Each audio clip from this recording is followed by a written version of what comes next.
Welcome back, guys. Summer's here. It's hot as hell. People are vacationing. Sports are in the off season, and we still have things to talk about. First, we got Trump. He's ending trade negotiations with Canada. Yeah, it seems like Mark's following his buddies in Europe once again. Seems like it. Something to do with this tax that became law last year, apparently. Yeah. Next, we got Mark Carney is committing to 5% of GDP on defense spending. Where's the money coming from? I don't know. Maybe it is the digital service tax that he's getting. Show me the money. The U.S. Supreme Court is letting parents opt out of classes with LGBT storybooks. Yeah, I like this. I mean, it should be the parents' choice what they want their kids to learn, right? Yeah. Then last, we got a story on stress versus anxiety. Aren't they the same thing? Apparently not. Well, I got both. In sports, we got NBA, had a bunch of trades going on. KD. Yeah, KD's on the Rockets now. Masai Ujiri's done in Toronto. Came out of nowhere. Right? Where the hell does that come from? Maybe you just don't want to pay the guy, right? Probably. The only championship the Raptors have ever gotten. You're like, time for him to get fired. Yeah. The Raptors draft pick. He's pretty upset. I don't know if that clip. Also, Canadians have now won the MVP in the 3 of the major sports leagues. So maybe that's cool. What's pissing him off. Yeah. Right. And Tavares took the homeboy discount to stay in Toronto. Maybe it's signs for bigger things to come. Maybe. If we're off topic, we'll talk about Diljit, we'll talk about the Bezos wedding and a couple other things. And stay tuned for the question segment at the end.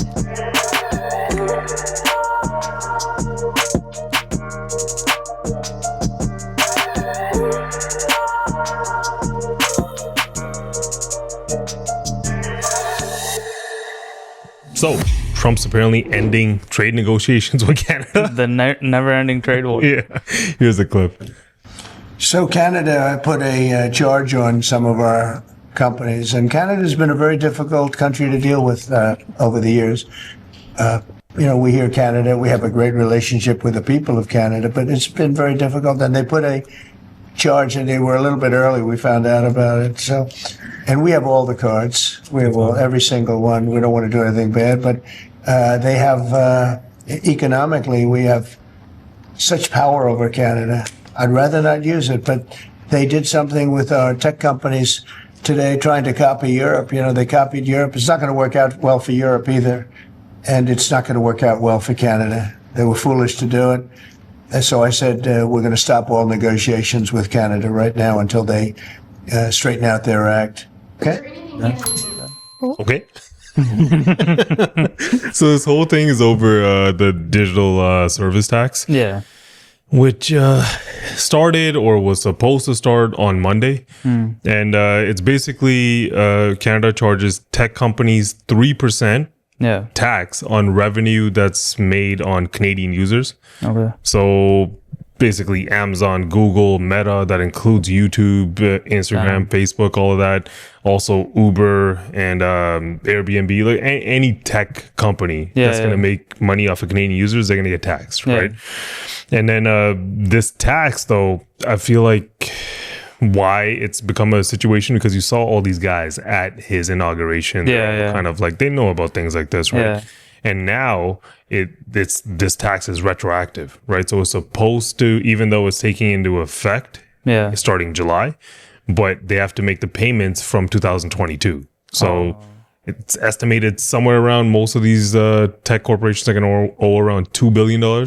Right, so that they'd have to pay like right now. Yeah, and then like they were talking about how much money that they would be making off of this per year. Yeah, and it's around approximately $1.2 billion per year that they're bringing in revenue. Right, Canada's? Canada from this digital service tax. Right? Yeah.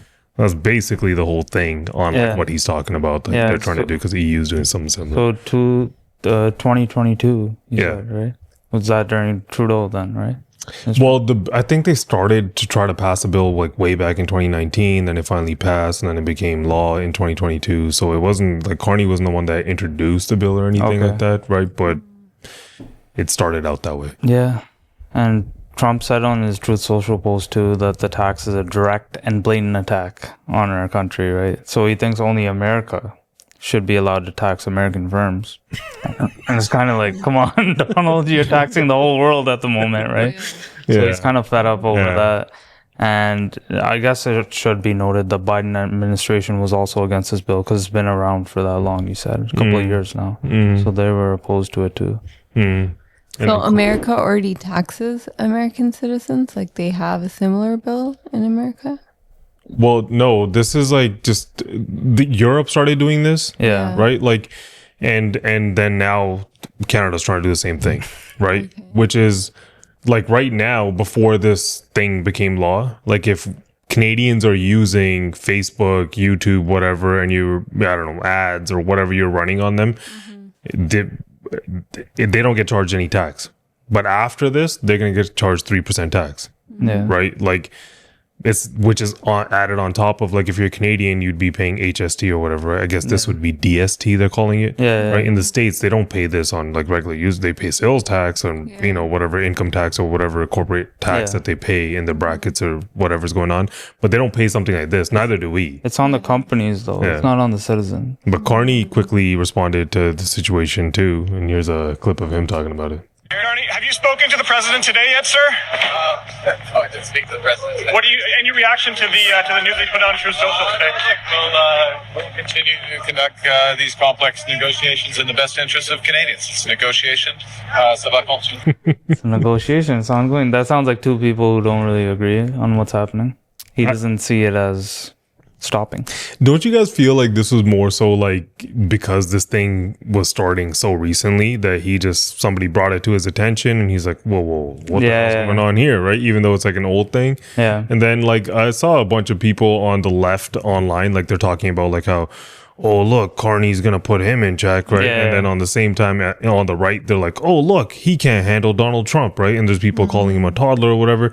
At the end of the day, I feel like this is just kind of like a forgotten like little thing. Definitely. And then once it came up, I do think it's going to go away now. He said it in the same press conference too. He was like, they tried to sneak it by us. I think you just forgot about it. It's been around for a while. Forgot or tried to he's juggling a lot of stuff at the moment, right? Something happened there.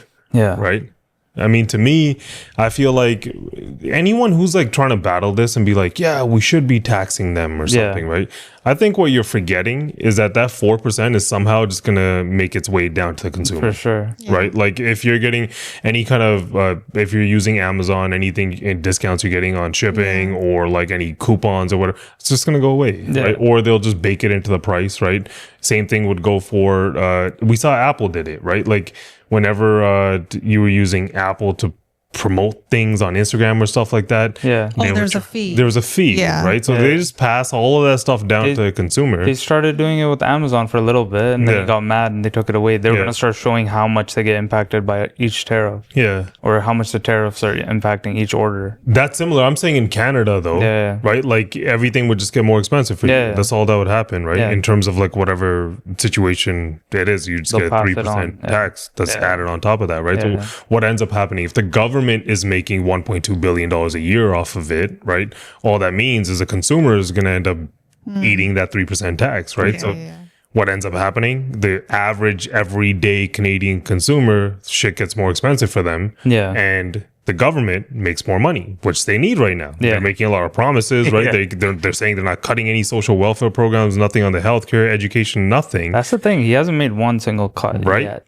But there's no budget, so we don't know what's going on until the fall economic statement comes out, right? Promising so nobody has any idea. There's just numbers being thrown around and spending money all over the place. So it's just tech companies this that thing? he's putting this, It's called a digital service tax. So it's just on digital companies, right? The 3%. So do you think it's going to affect them even letting us use those like platforms anymore? No. That would never. If you were doing that, then it's I like, guess the whole news thing, right? Yeah. Do you think it could like ban? Well, if a company was like, we don't want to pay that tax, and like Canada was like, well, then you're not allowed to operate in Canada. Sure, right? That argument could be made, but there would be an uproar if you couldn't use Meta's products or Google's products in Canada. There's companies. There is that thought process with some people I saw online. Censorship side of things. They're like, it's his way of kind of censoring because if these companies go, okay, we're not going to operate in Canada. That's a way of censoring that company without having to do it outright from Carney's end, right? Oh, like you're going tinfoil hat there. Yeah. I think that's too direct. I think the negative backlash that he would get for something like that would be massive. Yeah. Like, Not that you can't go on Instagram anymore? No, it's not even just TikTok, that. There's anything. There's Oh, not businesses that fully depend on these platforms, right? There's one thing to say that if there's an alternative and it's not getting enough, like, you know, appreciation or support in Canada, and you're like, hey, we want to prop these. There's nothing here. Yeah. Right? Like, what's going to replace Instagram? I saw there was this one startup like years back, some guys trying to do it again, but it's completely on the left wing side of things, right? It's kind of like the left wing thing. It's kind of like that. Is it Bluesky or it is? I think it's Bluesky. What the hell is that? When I read it the first time, I thought it was Bluesky. I think it's Blue Sky, but it was kind of playing off of that algorithm. But like, I don't see any other alternative really in Canada, right? And there's never going to be. Even if you're gonna try to make it, dumb it down to just being like Instagram, you know, or a TikTok competitor. Yeah. What about YouTube? Yeah. Right. What about Google? Yeah. What about like Google search actually? And now we're talking ChatGPT and stuff, and they're going to monetize that somehow. And you're going to keep charging this digital service tax. Yeah. You're going to make things way more expensive for Canadians. It's a dumb tax in the first place, right? Because all that's happening is the government's getting rich. Canadians pay more. Yeah. And while your country's in an economic like downturn, and the cost of living keeps going up. Yeah. You're going to put your country in a place where now you got to deal with this. That's the thing, isn't it hard enough already? And it seems pretty unlikely that this Carney administration is gonna scrap it. The way that they're talking, they're gonna move forward with it. But there was a lot of pushback even in Canada. Canadian Chamber of Commerce and the Business Council of Canada both said that they should scrap this in favor of removing the tariffs, like getting rid of them. It should be a negotiation tactic, and Trump knows that, right? He'll probably force their hand and eventually get rid of this thing because he said it there too in the clip. He does kind of have control over our economy. I do feel like a little bit of this could just be that he knows that it's going to go away anyways. Yeah. And it's like a press opportunity for him, right? Yeah. He could just be like, guys, there's also this thing. And then he makes it go away. And it's probably like, look what I made him do. Yeah, Right?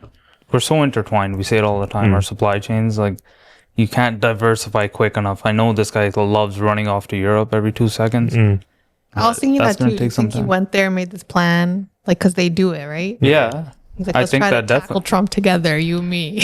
I think it has something to do with it. Like, he's always going to Europe, and we know his history there. Well, I think Europe, the one thing that they were successful with was with the wasn't it the lightning ports? They're the ones that forced Apple to start using USB-C, right? Yeah. So, I mean, that kind of worked in their favor. So now they're doing this digital service tax thing, right? Yeah. But I feel like you're going to run into issues, right? Europe already has its own problems going on with the way that they a little bit censor media when certain things flare up there, right? A lot of it. Yeah. I mean, like a lot of I'm always on the side of like you leave that up to court of public opinion. Yeah, right? Obviously, you don't want, like we talk about free speech not being absolute, but like it's not really absolute anywhere, right? Because there are people who are going to do heinous things, right? So you have to a little bit monitor that and not let that get crazy.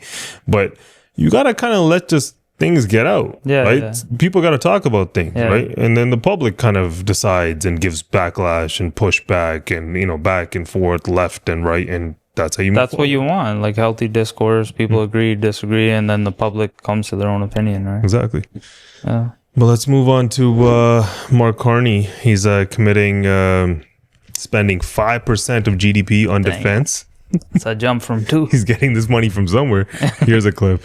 1.5% of that 5% is what's called a defense industrial pledge. But that the industrial element of that, much of this we are already doing. This is about building the resilience. What do we do to build the resilience of the country? How much are we spending on our ports, on our transportation infrastructure? How much are we spending in order to develop our critical minerals? What do we do to make sure we have a resilient telecommunications system? We're going to do a more proper accounting of that and a more strategic set of investments in that. So yes, we'll find gaps. We'll be transparent about that. We'll make up those gaps. So the overall context of the net increase in defense spending is much less than the headline from 2 to 5. First point. Very important point. Very important. But we have to show that, and we have to be deliberate and strategic about it, and we will. The second thing is what happens in terms of I'll call it the 2 to the 3.5, that number. We absolutely need to establish the political and social, to use the social license, the public support for that. It needs to be, as I indicated in my remarks, including my remarks in that room. First and foremost, we are protecting Canadians. We are protecting Canadians against new threats. I wish we didn't have to. We're focused on the outcome, the result, protecting Canadians. We're driven by that, not by, with all due respect, sitting in the NATO building, by NATO accountants. And that's part of what's relevant for this 2029 review. Yeah, I don't know what the hell he was saying in the back half of that, but right? I was like, this guy's really boring to listen to. That one guy on the right of him, yeah, I think it was the right of him. He's like tripping out. He looks like he's so scared to just be standing there. Like, guys, I didn't approve of any of this. I'm just standing here. Yeah. So what he's trying to say is the 1.5%. Then he started getting all weird. I don't know, but he's saying 1.5%. They're gonna use that for infrastructure, right? That's what. Yeah. So when he was saying, how do you get to the 2 to the 3.5? Yeah. That because right now the target was 2. You're bumping that target up to 3.5. That's what you're doing, right? So he's saying, that 1.5. Yeah, that. Okay. But the 1.5 that he's saying that makes up the 5. That he just gave some sort of crazy explanation as to, I'm gonna look at the accounting and change some of the books around, and we're gonna make it seem like it's 5% when it's really 3.5. But even 3.5, I feel like is a crazy jump, right? Like, because I think in 2023, 2024, what was it, like 1.3, 1.2%, something like that? Canada's GDP that's being committed to defense spending. Yeah. So that's still a big jump. Yeah, right? You're struggling to meet that. You're struggling to get to 2% for so many years, and now all of a sudden you're like, okay, we'll commit to 2, and then couple weeks later, or we're going to commit to 5, right? Yeah. It's the largest biggest increase in defense spending since the Second World War. Yeah. We've never spent this much. Currently, I think we spend around 62 billion, something like that, right? And this would mean that we're spending approximately 140, 150 billion dollars a year. Yeah. Right? And then that money has to come from somewhere. Yeah. Whether it's cuts on education, healthcare, social welfare programs, or if he's raising taxes, or DST. Yeah. Right? Like, yeah. Is it because of the pressures from Trump? Is that why he's doing it? Yeah. Yeah, that's why. Essentially, that's what it boils down to. Yeah. But it seems like this 5% stuff is just headlines, even though he's tried to say it's not. 5% is just headlines, because all of NATO came out and they're all like, yeah, we're going to do 5%. That's the thing. Yeah. It's like they all talked, and he's like, bro, do you... It's like, you know, when people first open businesses and they go, do you know you can write this thing off in your taxes? Yeah. Right? And they start coming up with like their cell phone expenses, card expense, their car, and this and that. Oh, yeah. Like nobody's ever expensed anything. And they just discover this. I feel like that's what's going on here. He's like, oh, telecommunications, certain infrastructure is a part of military, guys. Yeah. It's a part of the building and making it, better. We're securing cyber warfare. Right? For the back end of it, he's just like, we have to protect Canadians, because that's a direct investment. I will say though, did you see the Chinese company, the surveillance company that had like there's something going on with a Chinese surveillance company that they don't allow to sell their products here anymore. They were selling a bunch of cameras and stuff like that in Best Buy. Everyone's getting wary of China right now. I don't know. It's weird. Yeah. And the US have pulled them off the shelves a long time ago, right? So there is a part of this that is like warranted. Right? Like, you have to secure the country. There's a lot of different types of things. For sure. We've always been of that thinking, right? We got to increase defense spending some way, somehow, but jumping from barely getting to 1.5 to all the way to 5, I don't know. Well, the concerning thing with this is that he's doing everything in lockstep and barrel with Europe. Yeah. Right? And because he has strong ties there. And we've talked about it before. Yeah. They're increasing their military defense spending there, right? So what are you doing? At the end of the day, defense contractors are going to win here. Yeah. Right? What's going to happen, right? Especially if you're spending that quickly, a lot of money then gets lost. You don't know where it goes, who's getting it, there's a lot of bureaucracy that happens. For sure. Right. What did he just do the other day too? He signed a new security and defense partnership with Europe. And then the F-35s, that's how he's already started to increase the spending, right? But they did do this whole thing, like to what Simmer was saying, kind of to appease Trump, because they wanted him to support Article 5, saying like if one person in NATO gets attacked, they all do. Like they'll all support the countries in there. And he did say, I'll support it. Why else would I be here? That's what he was saying. Well, the U.S. is aligned with the West, right? If one of the NATO countries get attacked, you think the U.S. isn't going to step in, despite what Trump says. They have an option, but they're going to step in. Can you imagine if like somebody was attacking Canada and U.S. is like, we're just going to sit this one out? Right? But we'll help Israel. Nah, man. Come on. No, you're tripping. Saying, well, no matter how much you're drinking some of that liberal Kool-Aid, if you can imagine that. No. Like what it comes down to is another effort to appease Trump. All of NATO is trying to appease him at the moment. And if you look at it, it's another win for him. You can spin it whichever way you want, but he's winning here and he keeps getting wins. This DST thing is going to be gone too. I think it's going to be gone. Hopefully, because what would matter to Canadians right now when you have an affordability crisis, right? They kept talking about housing shortages. A lot of the campaign in Canada was run on who's going to build more houses and make houses cheaper. Houses are already cheaper, if you guys haven't realized. They're dropping like crazy. They're selling everywhere. And everyone's going up for not selling. Being put up. Inventory's increasing. That means there's more houses for sale. Nobody's really buying them. Nobody's buying, right? For sale. And then like you look at majority of Canadians, even a lot of the GDP that he's saying he wants to contribute, right? GDP has been pretty much stagnant when you look at it and compare it to real GDP. Then you take away population growth, right? Like it's kind of been flatlining, right? I think it's up like 2% or something year over year. But when you look at GDP per capita, which matters more to regular people like us, right? How much money is actually in our pockets, that's been going down. Right? So like, what does that mean? That the cost of living in Canada is going up, right? Your government is finding ways like this DST to make money so they can continue defense spending, right? But people can't afford things and life's getting harder in Canada. And there's even talks of no more rate cuts now. A lot of people are for the year. Like we don't need any more STs. Get rid of them. I don't want to hear new ST. No T's, period. No taxes. Well, it always ST, right? But I feel like, I mean, it's just a dumb time to be going so deep into military defense spending. I mean, increasing spending always is like, I think that's needed, especially for Canada. Because we don't really have a military. But he did say on the back end, because they're going to reassess this in 2029, he's like, there will have to be trade-offs, but we'll see those trade-offs at the end of the decade.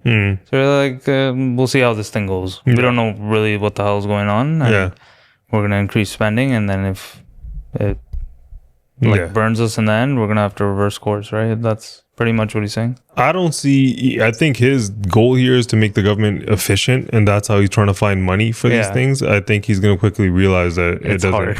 It's difficult. Just like Elon. Get the hell out of here. There's no work efficiency. That way. As soon as you start cutting programs or raising taxes, I think he's still in this like honeymoon phase of being a prime minister, where he doesn't realize that he's going to pull one move where he thinks everyone's going to understand this, guys. And half the country's going to be like, no. For sure. We don't understand this. He hasn't raised the taxes yet. He's just making new ones for other people, and that's okay. I don't hate that he has ideas. Like, I didn't know what type of prime minister he would be. But I don't know if I agree with them completely, whatever. But I don't hate that he's like saying all these things. Well, the thing that's annoying to me is where he leans on the censorship thing side of things always, right? And then what he does do is this condescending attitude. Where like even with Trump, he does it where he's like, don't let me break it down. I got this, right? Like, we're gonna figure this guy out. He's not that bad, right? He'll keep doing this, right? And I feel like whenever Trump catches wind of it, that's when he says like this kind of thing. He's like, oh, they were trying to sneak this by, and I was like, no, Mark, not this one. Like, Trump came out like guns blazing, right? He was just like, I'm gonna do this. I want a prime minister like that. Like, he still did well for his country, or is trying to do well for his country like that. So that's what I mean. mean. Like his ideas, like I'm not against who, Mark him, Carney's? Yeah, having ideas. Yeah, like just keep having ideas is one to thing make the country better. Yeah, but okay, if he was prime minister, right, and he like when he was running for the campaign, he kept saying in my 30 days or whatever he was as prime minister, what he did, right? He's prime minister. Huh? He is prime minister. No, when he was running the campaign Yeah. and he was the acting prime minister because Trudeau resigned, he kept saying, in my 30 days as prime minister, I ran to Europe and I shake some hands, right? Like that's what he kept saying, right? But then now he's been prime minister, right? Ever since the election ended. And what has he negotiated a trade deal? All these elbows, right? Like what did he do? He did nothing, right? Like he did nothing. He's done absolutely nothing. These ideas could be fine, but like if you're not gonna, you have no budget, right? The country has no idea where the money is going, what anyone is doing, and you're just like, oh no, man, we're gonna figure this thing out. We're gonna have the strongest military in the world. We're gonna have a golden dome. I'm gonna cut taxes from where? Yeah, where's it coming from? Is it coming from Brookfield, Mark? Yeah, like, come on. There's definitely no cuts.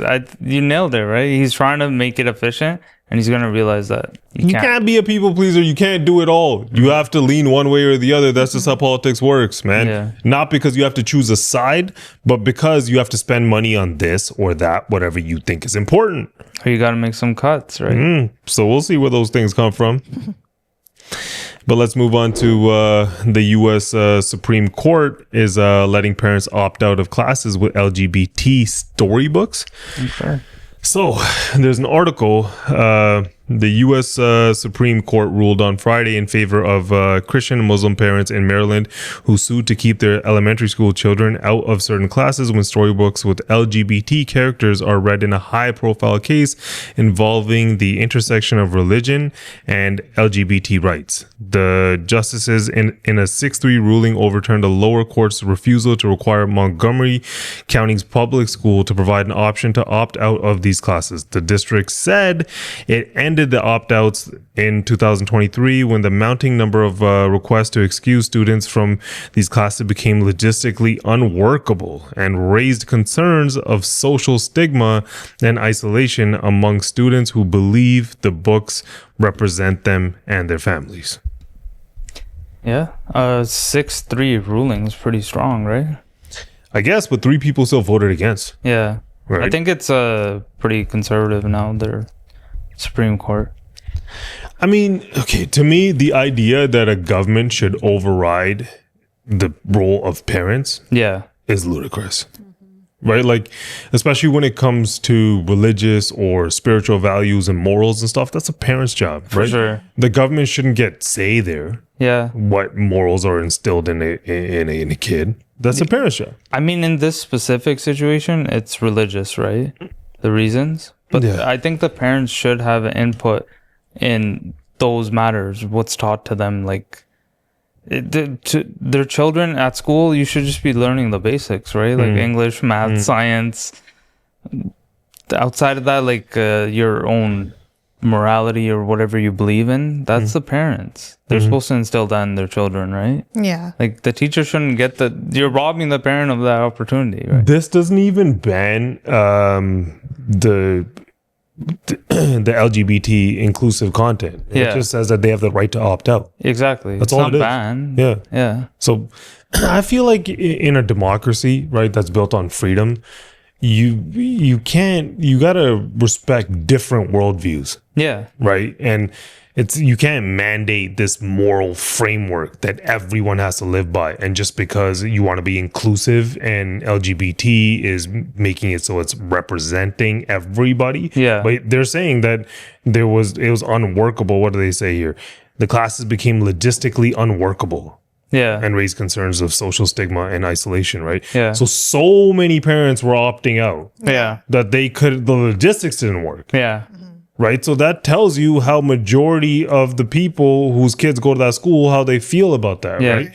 That's nothing to, in my view, that has nothing to do with discriminating against the LGBT community. Right. Yeah. But I also feel like you should go to school to learn school things. Yeah. What does religion and all of these things have to play in that? Right. Like I don't think, like, we're Sikh, right? I don't think they should be teaching Sikhism in school. I don't think they should be teaching Christianity or any of this. There are schools for that, though. There are schools. If you feel so inclined, put your kid in that school, right? There's Catholic schools, there's sick religious schools. There's so many different schools, right? If you want but your I don't know child, that there's like an LGBT school. Like there might be, and there probably will be.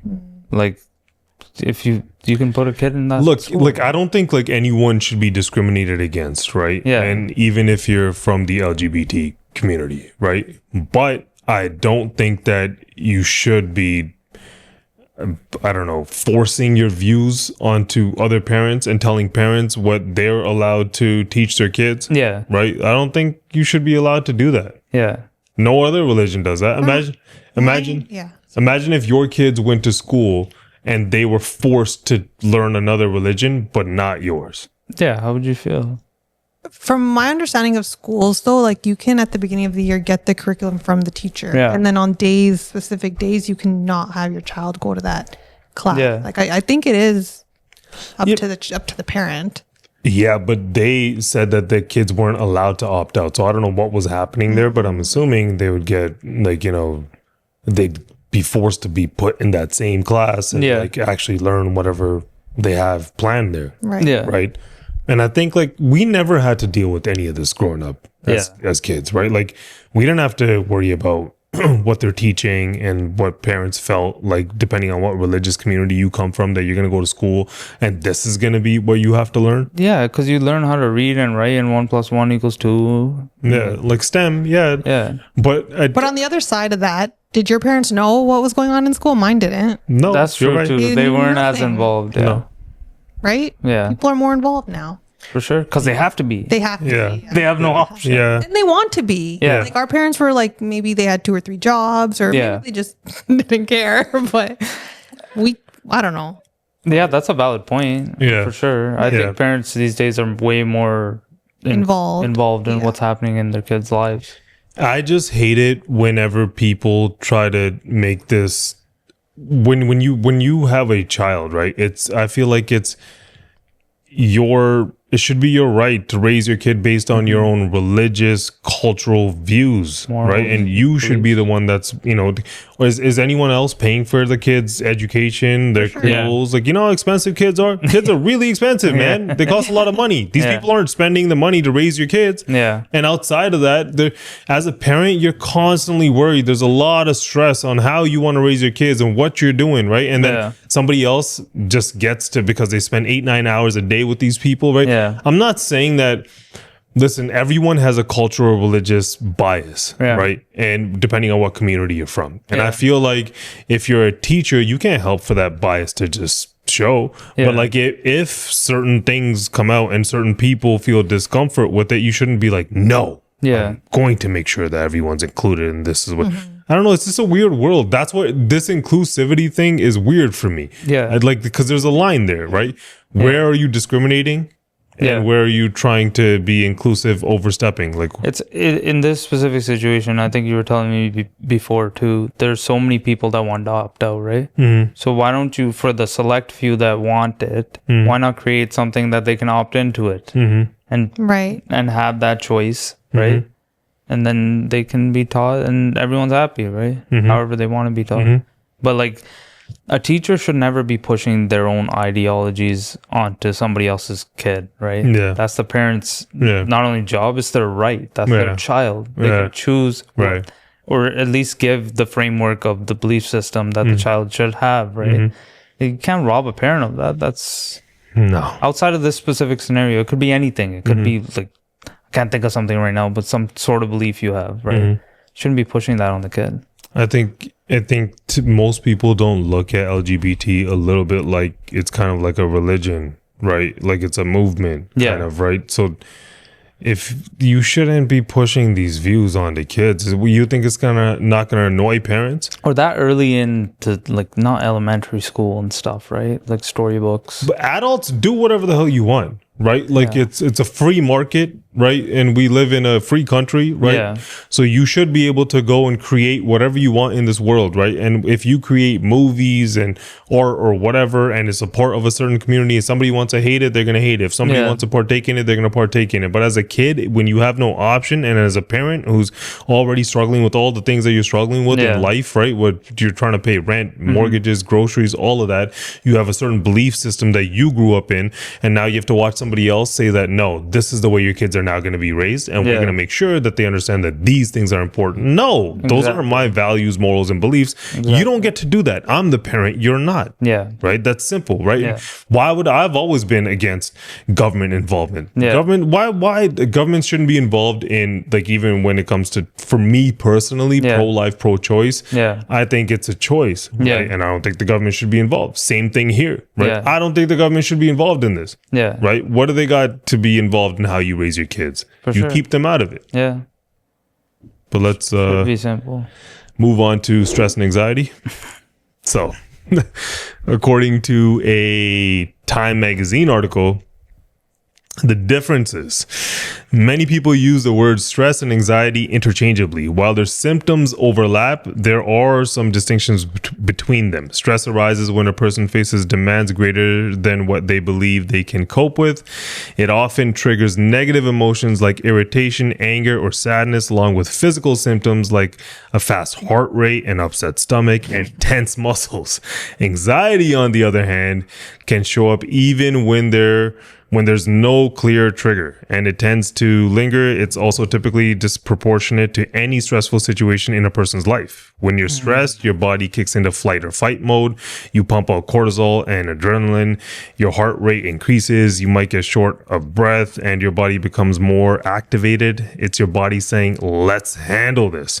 Anxiety disorders, however, involve a more sustained state of heightened arousal and vigilance. With anxiety, that same system might stay activated even when there's no real danger. Your brain is stuck in a loop of anticipating problems, so your body keeps reacting as if there's something to fix, even when there isn't, says Nina Westbrook, a marriage and family therapist and founder of digital wellness community Bean. It's exhausting because your nervous system isn't getting a break. Yeah, I feel like a little bit of it is that, right? Stress leads to anxiety, it leads to stress, leads to anxiety, and it's like never-ending cycle, right? Yeah. I mean, sometimes I deal with a lot of anxiety, man. Yeah, I feel like a lot. I feel like the line between stress and anxiety is often blurred, right? Yeah. Like the article is basically describing.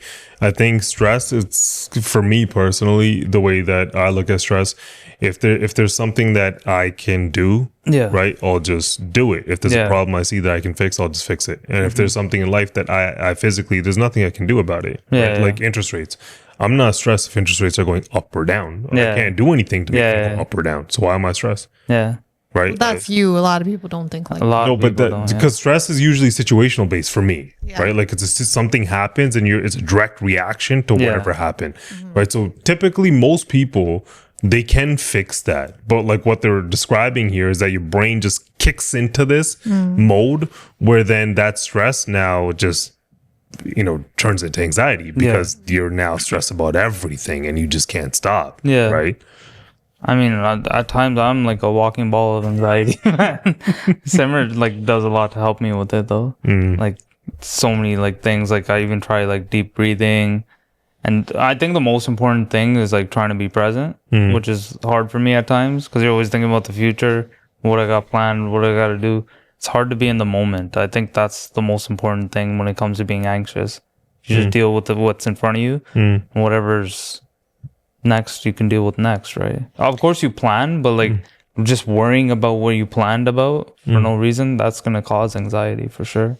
It's sometimes even hard to snap out of that. Even I think it's hormonal based, about any postpartum anxiety. It's you don't even understand that there's the light. You're just stuck. Exactly. It's, I don't know. Yeah, I feel like everyone says this push through culture is kind of glorified these days, right? And everyone's especially among a get over it type of especially among men, right? And I get accused by everybody, because that's usually my take on everything. Shut up, be more sensitive. I know everyone tells me this. So, but to me, so I get it, and I feel like you should realize if somebody has anxiety, right? But I feel like when it comes to anxiety, for me personally, usually comes from me multitasking weirdly. Right.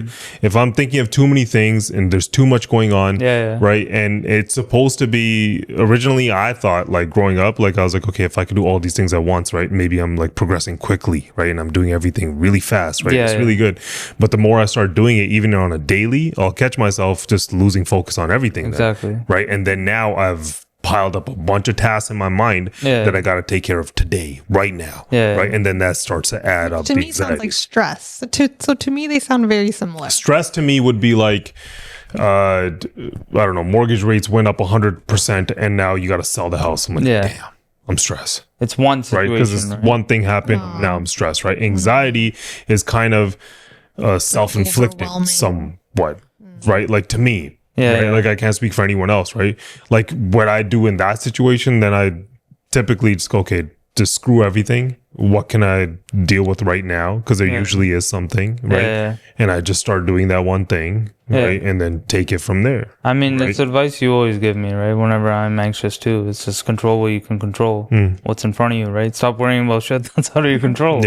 And that's what's going to cause you to be anxious. But I think like a big part of it is the amount that people are online too, right? And this constant like shortened attention span, like these TikTok videos are like 5 seconds long, you can't even focus on anything, and then the comparing to other people, like am I at the right place in life? It just gives you another thing to just trip out about all the time. If you go on Twitter for 20 seconds, there's people arguing about nonsense for no reason. Don't even read the comments. If you start not even if you're engaging with these people, just if you start reading the polarizing views on this side and this side, you're gonna be like, what the hell? Like I thought I was like majority of people agree with me, and I'm a sane person who sees perspectives. I like to think like that. no, and then you quickly realize no. I think online, a lot of the crazies just find their way online in the comment section. I like to believe, like in my heart, like 75% of people are somewhere in the center. Nobody's that much on the right or that much on the left, you know? Yeah, people can usually see perspective and see when it's hurting somebody or when the country politically needs a change or whatever. But to what you were saying about TikTok and stuff, so with our daughter, like we've never really had to deal with screen time or whatever because we never hand her phones or iPads ever. Right? If the grandparents want to, they'll randomly do it here and there. But we don't do it, right? But when it came to TV, we don't really limit her kind of. It just kind of happens or it doesn't happen. So it's never really been a problem. But I remember when I was like scrolling on my phone, like a couple of days ago, she was just sitting beside me and she just got quiet, right? And I'm just like scrolling, and then she's like, Dad, go back to that one. And I'm like, she does that with me too. How do you know that? Like I was like, she'll say, let's watch it again. She's like, can I see the up there, right? And I'm like, what? I'm like, she's not even scrolling and she's looking at it and it's impacting her. I was like, I can't even do this. What the hell?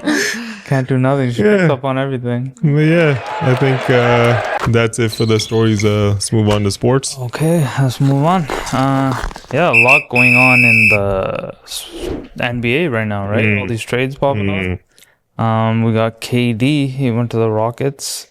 Yeah, I mean, I don't know how to feel about that one. I don't know either. People were making a huge deal of it. Like, I think they I don't know exactly, but they jumped up in title contenders too, right? The betting odds. Because they had a pretty decent record, right? And I think the conversation is like, okay, you trade Jalen Green for basically Kevin Durant, you jump up, significant jump up, right? Oh, it's a gamble. Yeah, I mean, Fred VanVleet and what's the other guy's name? Him.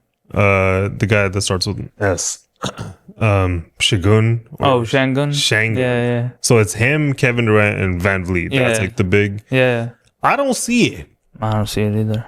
I don't see it. I don't think there's anyone's that scared, especially in the West. That's a tough conference, right? Like you see Denver, you see OKC now, right? Timberwolves, right? Like I'm not saying that Houston can't compete, and I think they'll still compete, right? But like I don't know, I wasn't like, oh my god, like KD, right? Like, I didn't get the reaction that everybody else. I would have been personally, I would have liked it if he went to San Antonio. That would have been cool. If he played with Wemby. With Wemby, that would have been cool. That's what I kept hearing. I was hoping that happened, but I didn't really get this move. It didn't make sense to me. Another one that didn't make sense to me was Lonzo Ball going to the Cavs. Who did they move him for? Don't. Did they lose any big piece? I don't think so. I think it was Isaac Okoro. I could be wrong. Okay, so he's on the Cavs. He's playing next to Donovan Mitchell. How does that work? A lot of point guards, right? You got Garland too, and then you throw him in the mix. Yeah. What does that do to spacing? I don't really understand that move either. I mean, Garland and Donovan Mitchell are decent 3-point shooters, right? Yeah. And Lonzo Ball he's like a passing kind of guard. He's kind of a true point guard. Yeah, and he plays good defense, right? But work. I mean, I don't know, man. I don't know if that's a lateral move or if it does anything for them. I didn't get that. The jury's still out on that. They're doing something, right? Yeah. But I feel like the biggest news in this whole thing is the Celtics sell-off, man. Yeah. They're getting rid of everybody, right? Yeah. You got Drew. He went to the Blazers. That's not that bad of a move. I guess that makes sense. Drew's on the tail end of his career. Would you dumping salary so you save him and Porzingis, right? To get him out of there. Where did Porzingis go? He went to the Hawks. Okay, so you get both of them out of there because you're trying to dump salary, so you're getting out of the luxury tax, I think. It looks like that's what and they know Tatum's done for the season, so right? Tatum goes down. They're like, okay, so if we dump the salary, maybe, I don't even know the numbers, but I'm sure they save like 20-30 million luxury tax, right? Yeah. But I feel like I just don't. The Drew to the Blazers, I did hear rumors that they're trying to find a place for him. He's not going to stay on the Blazers. Apparently, he might go to Lakerland. Who knows? Right. There's a couple of Lakers rumors too, though, no? Horford. Yeah. Horford's another one. If these guys get rid of Horford, Porzingis, Drew. Do you want to hear the wild one? Yeah. But this is like a TikTok, Instagram thing. Yeah. Jaylen Brown to the Rockets. Oh, okay. Then that makes sense. Yeah. Then that team's scary. Yeah. But then you're completely dismantling the Celtics. But if JB goes to the... Then that's a rebuild. Yeah. Overnight. No, but the Rockets? If Brown ended up on the Rockets... That's a scary team. They're title contenders. Even if you get Drew and Horford, and there was some talks of Wiggins on the Lakers, I don't know. The Lakers need a big man. You saw Horford's that much. Perfect. Yeah. For what they need. But he's kind of on the tail end of his career. Yeah. Drew's a good 3-and-D guy. You know, he's kind of proven he's like one of those championship roster kind of guys. Yeah.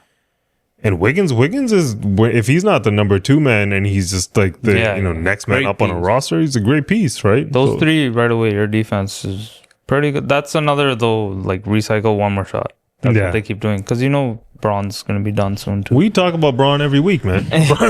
Braun wants to win that chip. I just read something that he's going to play beyond next year, too. Who knows how long? I mean, if he wins a chip, I'm saying it right here, he's going to retire. If he wins that chip, he's going to call it quits. I'm telling you, he's not going to retire because he's been trying to win ring number 5 for a while. I think he felt that he would be able to knock off 4, 5, 6, or at least 4, 5, and tie Kobe, and he can't. And it's hard, right? He keeps getting older. Anthony Davis is gone. They got Luka now, and I don't know. Yeah, see what happened there. Masai is done in Toronto. I didn't see this one coming either. Yeah. I don't know where the hell that came from. I mean, I think I just see it as MLSE just trying to be cheap. They don't really want to spend They didn't want to give him that big contract, right? That's the only thing that makes sense because he is undoubtedly the greatest GM in Toronto Raptors history. He won us the championship. It's also, we've been talking about Giannis coming to Toronto for a couple of weeks now. Everyone's been talking about it, right? And that's more so has to do with the connection between Masai and Giannis, right? Largely so that could just be gone with Masai leaving, right? And it's also known in NBA circles as Masai is one of the best presidents in the NBA. Yeah. Right? So I'm sure somebody's going to pick him up, but I mean, I don't know. As a Raptors fan, like between this and that guy, the kid that we drafted. Yeah. He's just like, did you see his reaction? Yeah. We have the clip of his reaction. University of South Carolina. This is Colin Murray Boyle. I think the cameras kind of caught you. He explains saying a word. He's wondering what the context of that was, and how you feeling about coming to Toronto. Just disbelief, you know. Like, Toronto was probably my first team that I worked out for. But what I said was not a bad thing by any means. His just very thankful for it. That was like a surreal moment, like to hear my name called and by this organization that has a good history and have really good players as of right now. It was just a crazy moment. Obviously thankful for the opportunity that they give me. And taking it full on, I'm ready to do whatever it needs or whatever they need me to do. I don't know how to feel about that. It could just be like in the moment kind of thing. Nerves, right? Right. That's what I was thinking. Because like people forget these guys are kids. They are right. Kids. Like they're, what is he, 18? Yeah, right. Kids. So, or he could have actually been like, shit. I don't believe he was disappointed. You don't think so? No, that's not what I took from it. That's what everyone went off. Yeah, I think it was just like oh shit, like really? yeah. I didn't get that vibe when I saw him. Like even now watching it, he looked upset. He looks upset. But like after he said it was like, oh, it was like like yeah. Just be on the Raptors, which like it made sense after. Like he even posted this picture of him wearing like a Raptor shirt like years ago. Okay, but looking at it, it looked like he was pissed off. That in that video, it looks pissed off. I mean, who doesn't have that Raptors logo or jersey? Yeah, that logo's like pinstripe one, right? So like, I don't know if he just posted that. I had saw that he had done numerous interviews before that, and he knew he was going to go to the Raptors. Yeah. Usually, they have an idea of where they're going to go. Playing something with them. I don't know. They every you can't even talk. Anyone who's gonna get drafted, they all have workouts, right? Yeah. And then they usually know, they narrow down teams of like who has a higher draft pick and where they're typically gonna go, right? But like that's what made me feel like the way he was like, right? Like it kind of looked like, I don't know which other context you say that in, other than disappointment. Yeah, maybe it was like, F like then wouldn't his facial reaction? He could just be a weird guy. I don't know, but I did see this guy at the combine. Dude, he missed. There was a video of him shooting threes. He missed every single one. I think he hit 2 threes. He hit 2 threes, and then I looked up his stats too. He shoots like 27% from 3. And we already have Scotty and a bunch of like not great 3-point shooters. Well, I don't even get the pick. We already have a team that's pretty good defensively. So I don't know. I don't get it. And Masai made the pick, and then he got fired the next day. I mean, this whole draft was about Cooper Flag. Yeah. Right. And him on Dallas. That team, when they're healthy, is going to be scary. Bro, that's a scary team. Mm-hmm. Like, I wouldn't be surprised if Cooper Flag plays how people think he can play in year 1. That's a squad. Anthony Davis, Cooper Flag, and Kyrie Irving. What I like about that team though is you have 3, with the third one's a potential superstar, but you have 3 guys who don't really get in each other's way in terms of their roles on the team. Right? Not that they like there's not somebody who scores and somebody like one guy's a clear point guard, the other guy's a clear big man, and the other guy's a clear wing player. It kind of works. Right? Flag plays a little point forward too. Yeah, but like he's not AD, right? Like it's like you're not going to have when you have like 2 centers or like 2 6-foot, they keep bumping into each other, or you have like Kyrie, Luka, they keep bumping. This thing kind of makes sense. The so on crazy paper, to me, I'm like, I don't know, man. This guy could, take them there for sure. The crazy part is that I forget his name, Nico, right? Nico Harrison? Yeah. He could potentially come out looking pretty good in this whole situation. We'll see how it plays out, but I mean, to say that you would have traded Anthony Davis and then predicted that the way that the lottery balls were going to fall so you can draft Cooper Flag is wild. You just got the biggest save in history. Crazy. And you should count your blessings. Yeah. Right. Hopefully. You trade away Luka and you get Cooper Flag. Like, how does that happen? Just wanted to give a big shout out to the Canadians recently. In all 3 major sports, if you take a look at that graphic, the MVPs were Canadian. You got Freddie Freeman in the MLB, and then recently you got Sam Bennett and SGA. I mean, Sam Bennett, like in hockey, nobody's surprised that a Canadian won any kind of MVP, right? Sure. But basketball, baseball's massive too. Baseball's massive too. That's massive. Canadians aren't supposed to be. But like that just shows where this Canadian sports world is at, right? There's a lot of talent, and it keeps like these guys are gonna motivate the kids coming up too, right? You got somebody to look up to. Oh, for sure, man. You saw Shea and the way that he's representing Canada, even Lou Dort. We got him at the parade. We have some clips. I think we got some clips of Shea. Show him some love.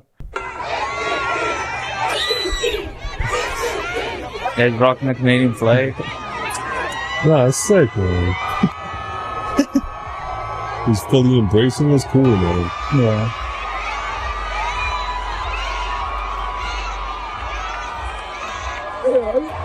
Ready? Oh, nobody look right here. Let's go on 3. 1, 2, 3. Here. Oh, take a flick. He wore that flag around the whole entire time.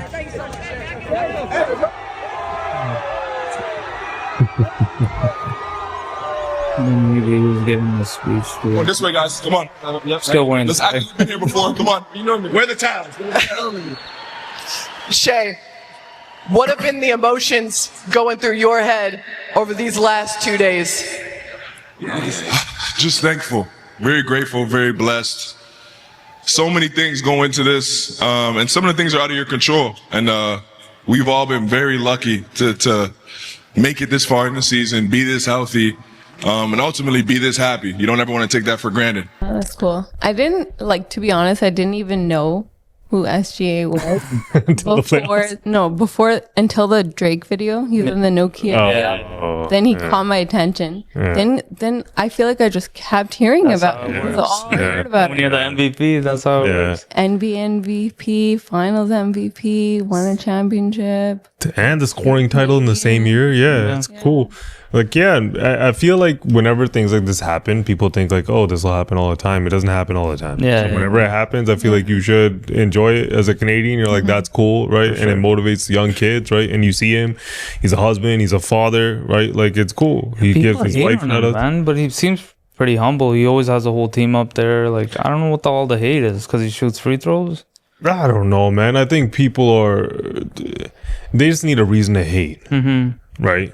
And a part of it is maybe it is because he's Canadian, right? Like, who the hell knows? I think that has a lot to do with it. And then a part of it is also like he's young and he doesn't really seem like he's kind of poised the whole time. Yeah. Right? He's not like, diving into that whole like, narrative of trying to create controversies and like, going back and forth with other people. Like, it's like people are like, what's wrong with him? Why isn't he slipping up? Yeah. And you're supposed to go through the whole thing where you lose, and it seems like he won right away, and that rubbed people the wrong way. I don't know. I mean, he, you remember he was on the Clippers. Yeah. Right?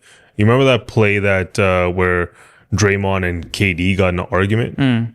You know who was so they got in an argument because Draymond decided to dribble the ball up the court. Yeah. And KD was asking for the ball. Yeah. And Draymond didn't pass it to him. And then somebody poked the ball out and stole it. Right. And that basically led to the dismantling of the entire Golden State team. Right? And KD left. You know who the guy was that poked the ball away? No way. It was SGA. That's crazy. That rookie SGA. He was the one that poked the ball away and started that whole Draymond KD argument. Oh, wow. Butterfly effect. Right? What if Butterfly effect for real. And then these years later, he's a champion. No, it's crazy. It's cool. Yeah, Gotta show some love to SGA. For sure. Last we got Tavares. He took the homeboy discount. Hometown discount. Homeboy. And yeah, he took a pretty big pay cut. He could have got a lot more money. I think we got a clip of him reacting to it. Even though I obviously left some money out there, a little bit. I've done pretty well. I'm still doing pretty well, and get to play for an amazing club in a great city, a place where I'm from, and a team that's got a real opportunity to win. It's a real strong hockey team, and I have a tremendous amount of belief. And you know what, Tree and the club and the way they've been building the team, and with Chief coming on board, and what he's done as a coach and as a leader here in his first year, and where things are headed. So yeah, a lot of just grateful for the opportunity and the belief in myself to continue on and help the team, help the club. So pretty cool, man. Like everyone, I remember when he got his contract initially, they were like, the back end of this is gonna be pretty bad, right? And he had one of his best seasons last season, right? And I feel like if he had, I don't remember exactly. It's just under 5, like 4 point something AAV that he's getting paid. If he hit the open market, he could have got 7, 8, 9, up to 10 million. I mean, you got to respect loyalty, right? And like we always talk about the players that say that they don't want to play here because it's too stressful or whatever, right? When's the last time a player took a pay cut, right? And was like, hey, listen, maybe we're going to go get somebody else, right? Yeah. Which then as a Leafs fan, like if you don't respect that and appreciate that, that's pretty cool, right? Yeah. Like, where'd Marner go? What happened to him? He's not gone yet. Yeah, he's not gone. He's not here. I heard maybe Golden Knights, right? That is, yeah. Wow, I'm impressed. That's the. I didn't know if it was like for sure. No, that is the thing that they're saying. They might do a sign and trade there with the Golden Knights. Yeah. Which, if you look at it, like Tavares re-signing now and getting a sign and trade with them, and then you got potentially Marchand coming to Toronto. That's the other rumor on July 1st. Canada Day could be a pretty big day. I don't know. I don't know. If you get Marchand, then you got Matthews and Nyes on a line, top line. That's a pretty good top line, man.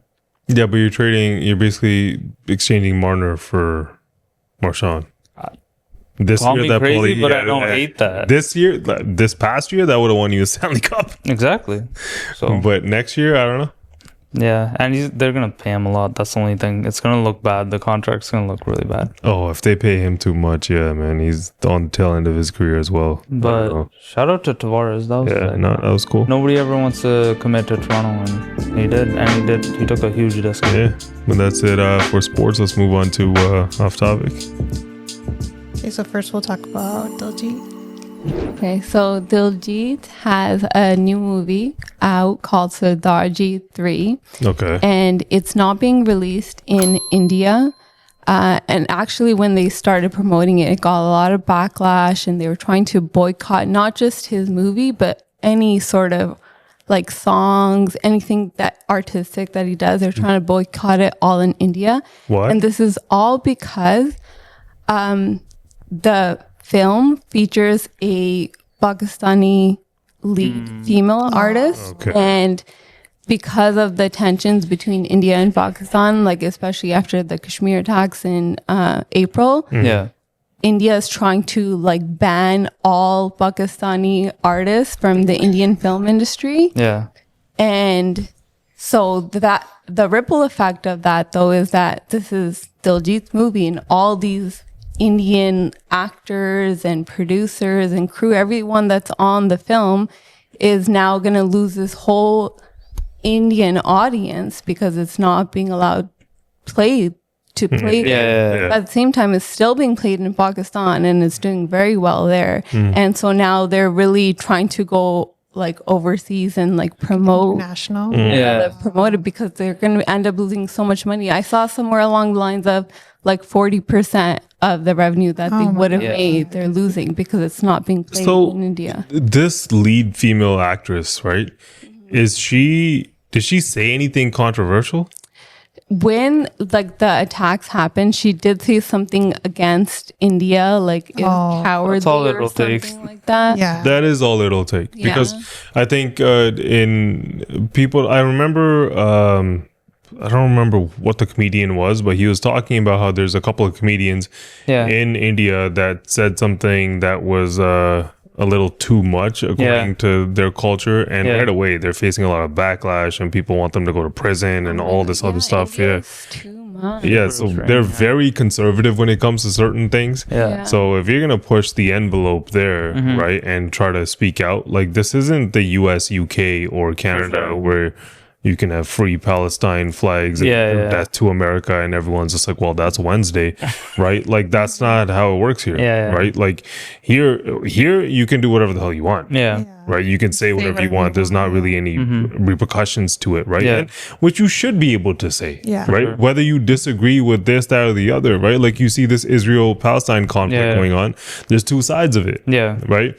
And there's bad things happening on both sides, right? And some people are on this side and some people are on this side, right? And it lets people know that, there shouldn't be kids that are being killed in Gaza, right? At the same time, October 7 was wrong. And most people see those differences that don't really that are not Jewish Jewish or are not Palestinian, don't have any skin in the game.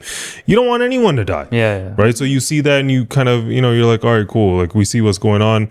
It's a horrible situation, but it creates these polarizing events. And like, if you continue to talk about them, at least it sheds light right, on what's going on in these certain communities. Versus like, if you try to suppress it and be like, nobody's allowed to talk about these things. For right. Sure. Like, and we know that, sure, Trump might get a peace prize for the ceasefire or that he had with India and Pakistan, but they've been going at it for like how long now? Decades, right? Right. It's very unfortunate. Yeah, but that's all it takes. It's happened so many times. Anybody talking out against either of them, and they'll just shun them, right? They'll get rid of their movies. It happens so much. But, I mean, I don't know. India is a little bit more liberal, I would say, than... Well, it's supposed to be a democracy. It's supposed to be. Yeah. Right? And but, like, at the end of the day... They have a heavy conflict with the country, right? If you did that in the West, you would get a significant amount of backlash. Right? I mean, the same thing would probably happen here. Yeah. Because of one actress in the movie? They wouldn't not play the film.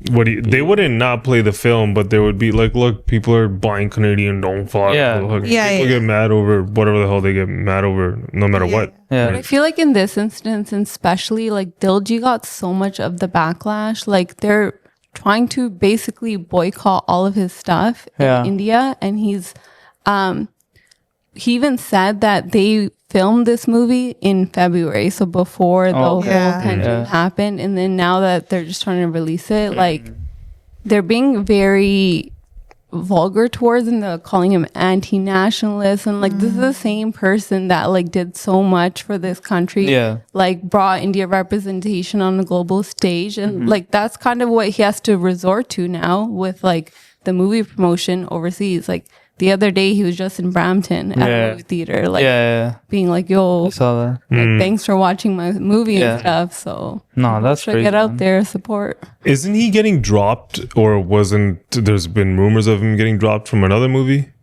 Border. Border, right? Yeah. So because of this backlash, people were saying like, just like randoms, like we're saying like, oh, because Border 3, he's in it, and that's a Bollywood movie, and they're like, he shouldn't be allowed in this movie. That's what I'm saying. Like he's getting so much backlash for promoting his own film that they made like months ago. Yeah, it deserves so unfair. Even if the actress said something, like they hired her beforehand. So how were they to know? She should get the backlash. She should get it, right? Why is this guy getting it? And if they actually do boycott him, like a majority of his music probably is streamed in India, I would guess. Yeah, but that's not, if they boycott him, there's still going to be a massive population that's going to then support him because of that, right? It rarely works with a person that big. If there's no good reason to boycott him and you try, when has it ever worked in the past? The person becomes massive. It actually helps, kind of, right?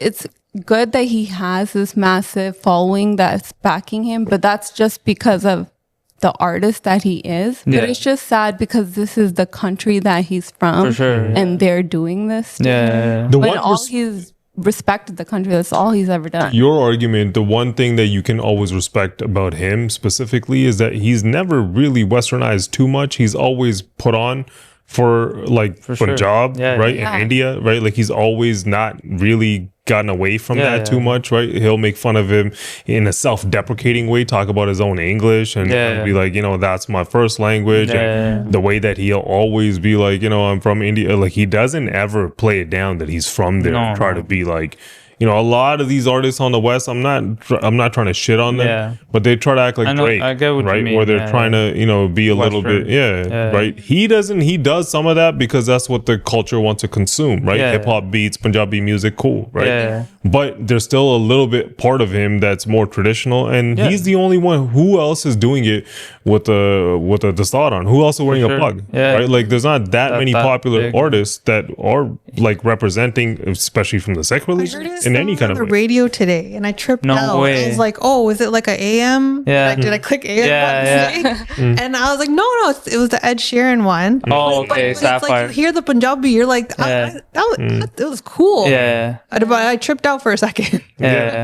Yeah, Toronto loves him. Did you guys hear that Toronto Metropolitan University, formerly Ryerson, is going to have a course? I saw that. I saw that. That's crazy. Just about his like global influence of like the culture and stuff. No, for sure. He's always, even one of his catchphrases is "Main hoon Punjab." He says that. And who else? He went to Coachella. He's wearing a kurta on stage, right? And he goes to what's that called? Yeah, look what he was wearing. He's always trying to represent and even represent your country and shout out one of the states there. And this is how you're treating him. That's so unfair. I think it really pisses me off. All right, let's move on. So the Bezos wedding.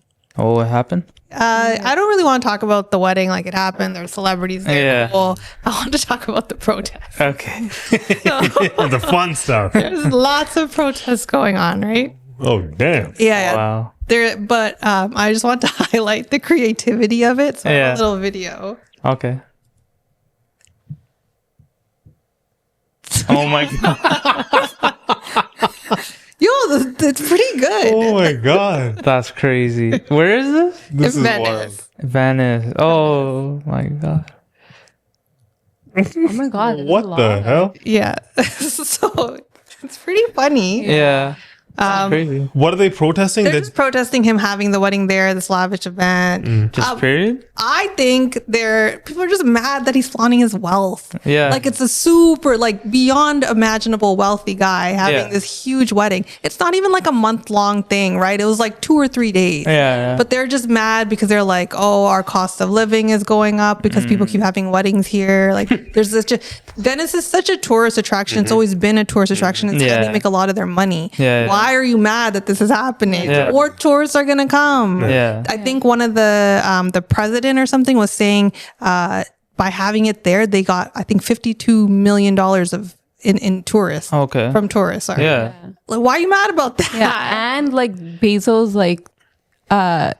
donated a lot to charities in Venice because of all this backlash. Exactly. So he spent to him, it's obviously nothing. $50 million on a venue, but they protested it and they blocked things. They were saying things like, we're going to put alligators in the canals. Like, first of all, nobody's swimming in those. Where are you going to get these alligators? Where are they coming from? But they're just threatening all these ridiculous things that he had to move venues and pay another $20 million somewhere else. But all that money still stayed in Venice. Yeah. Why are you mad? Venice is the one that's going to be underwater soon, right? Yeah. They've been saying that for years, but I feel like, you know what he's learned here? What he did get, what I read, was a prenup.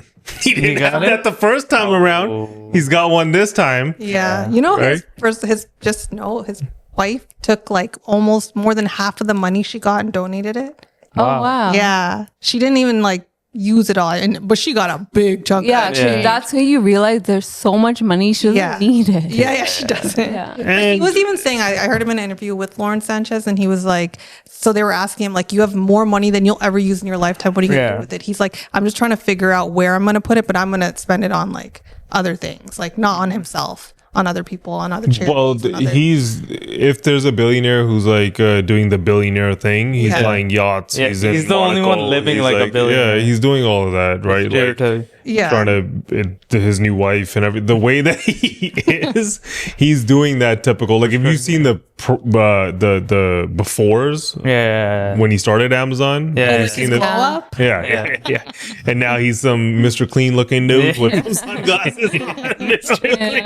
And people are always gonna get mad at the money. That's just how it goes, right? Especially during global recessionary times, right? When the cost of living's pretty much up across the board. Right? In that time period, you're going to have some lavish wedding. That's probably what it is, yeah. Right? You're throwing it in our face. We also think that immigration's a problem just in one country. This kind of stuff's kind of happening globally in any of these westernized countries somewhat, right? Yeah. Tourism's it's a weird time to be throwing money around in front of people. Some of them are going to get annoyed, especially... All of them are going to get annoyed because they don't have the money. But if, like you were saying, if you live there, a part of you has to be our city's making money. Right? Yeah. But I guess some of those people even traveled there to protest, right? They probably did. But even that's good for the city. There's crazy people. I think one of the signs was he should pay more taxes because of the whole tax thing that he gets away with. But they're saying, or pay Amazon workers more, by more per hour. So they're just this is all part of their no Bezos protest. But okay, how many Amazon plants are in Venice? I don't even know. Like, if I'm being honest, I don't know how many Amazon warehouses are out there, right? So like, who the hell is out there even protesting, right? Like, I will say though, the cost of living did go up because like I think George Clooney had his wedding there too. Like a lot of celebrities have their wedding there, so it's like promoted to. So the cost of like rent has gone up.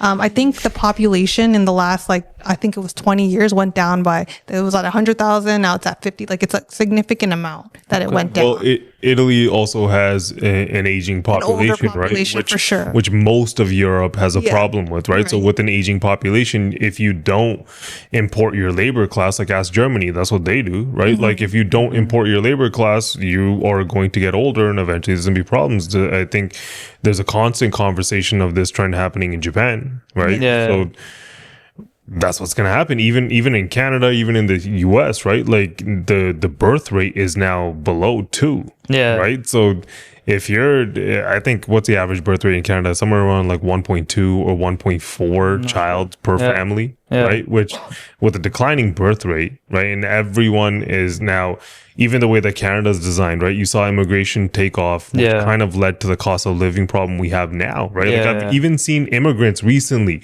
complaining. I saw some guy on some podcast.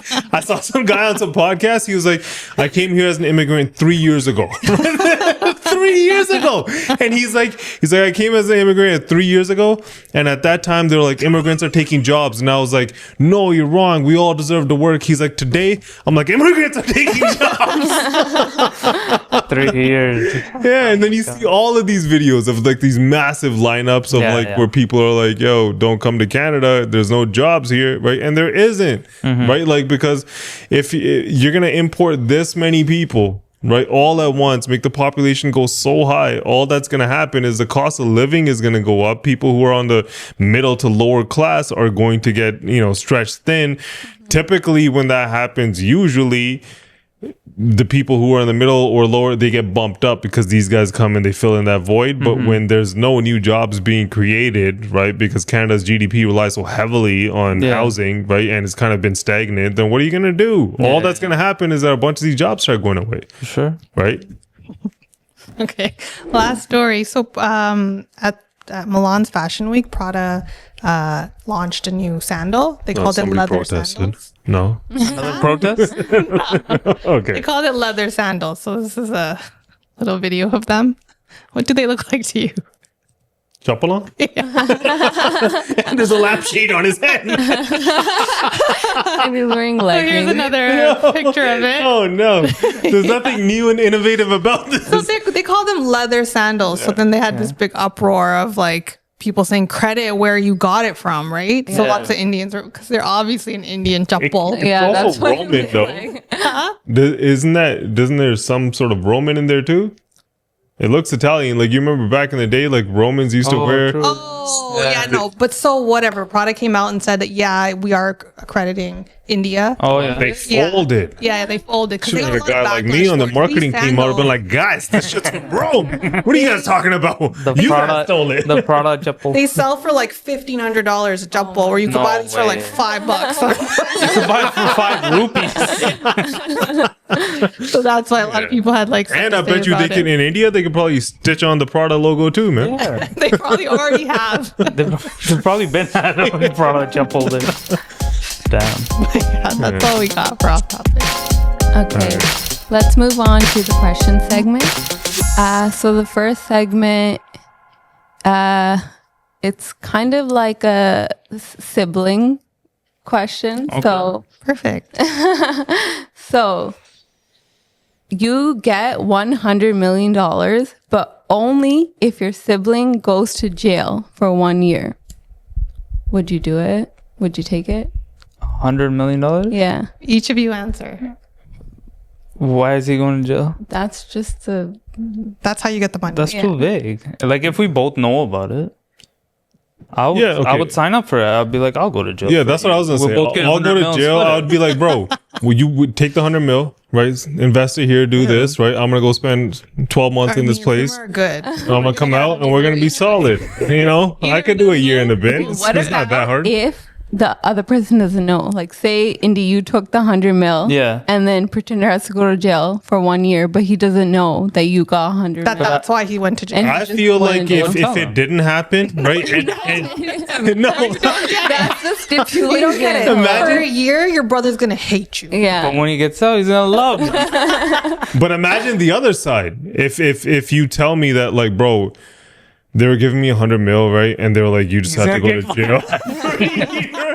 And I was like, no. Yeah. I would be like, why? Why'd you say no? That's easy. One of us is going to jail. Yeah, we're gonna, we know how to 100 work mil? as a team. Yeah. 100 million? If you said like $1,000. Yo, but like stuff happens in jail. You're down? 1 year. Well, I could get through A it. year. You don't know what happens in jail. Tough guy. But you guys know what happens in jail? No. Nobody but- We've all seen. We see movies.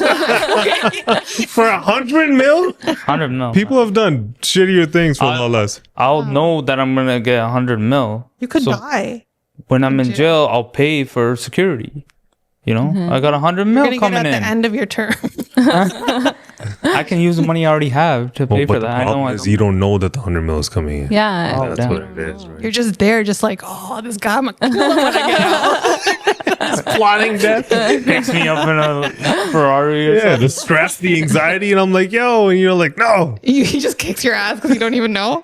That's crazy. But I'm still doing it. Yeah. Yeah. That's what it's, All right, you I gotta think your risk answer's it. clear.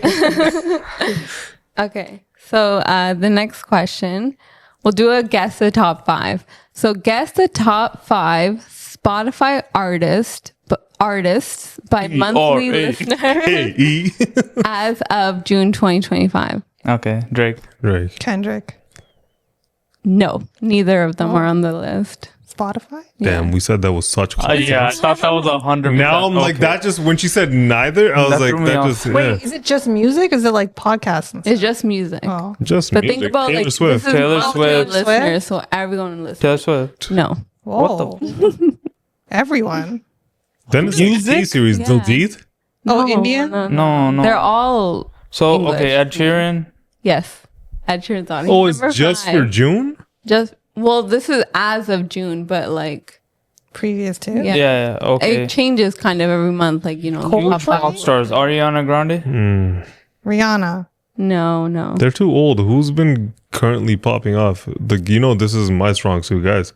I don't know. Well, clearly, we both said Drake and Kendrick. I got Ed Sheeran. them. I need 4 Any more. rappers? Who dropped a new album recently? No rappers. Rappers. Pop stars. Okay, Beyonce. the first one. Remember we talked about him. He's like The Weeknd. Justin Bieber. The Weeknd's on it. Bieber. He's number 2. Yeah. Bieber's not on it. I'm surprised about Taylor Swift. How is she not on it? She didn't drop a new music. This is 2025. Yeah. 2025? 2020. Who the hell dropped the album? Kendrick's not on it. Kendrick didn't drop an album. Bieber's on it? The Weeknd All we is got number is- 2. We got Number Weeknd. 5 is Ed Sheeran. We got 2. So we don't even have number 1. Okay, number 3 and 4 are both women. I already said Ariana Beyonce Grande. and Taylor Swift. No, you said that. Yeah. What's the other one? Number Selena 1 is Gomez. male. No. She didn't make shit. She did. Bro. She just She dropped just the had a album. song. Yeah. Damn. Summer played it for like 7 months. It wasn't even out for 7 months. You played it for 7 months. Sabrina something? No. What? I thought that was an Are they actress. obvious answers? Yeah, they're pretty big. Do I know their names? Yeah, You guys should get this. They're females? 3 and 4 are females. Yeah. Nicki Are they Minaj. No, not Nicki. Cardi B. No. Not rappers. I'm just No naming. rappers. Pop stars. No rappers. Pop stars. Pop star girls. We named them all. I feel There's like none it's left. ones where I don't know their names. Like too Okay, new. one of them like whispers a lot in her song. Oh, Billie Eilish. Yeah. Yeah. Billie I was gonna Eilish. say that. Okay. The other one, she's been big for years. Like, Also, can I say the whispering thing is so annoying? Right? The breath, everything's like, I can't listen to her songs Billie without doing Eilish? the. yeah, but she's top 4. Okay, that's I get it. I don't know. And the other one, sorry, she's been. Dude, we can't even get Famous number for 1. years. So she's older. Chapel Roan. She's really Beyonce. I already said said that like Beyonce. 4 times. You said Beyonce. I feel like it's a white girl. Yeah. Yeah. We said all the popular white girls, man. There's No, An let me sing older it. popular white We're girl. gonna hear it and okay, give And us then- a second. Adele. No. Bro, she hasn't made a song in like 10 years, man. No. I had to give it a shot. That was such confidence. Oh, It's Lady Gaga.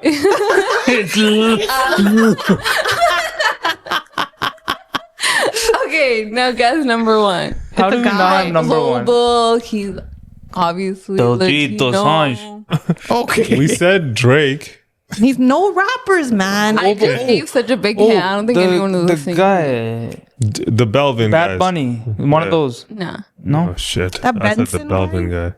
No, not Benson. Who's global? Is this a DJ? We talked about him before, about how Carney was? big his numbers are because the whole world listens to him.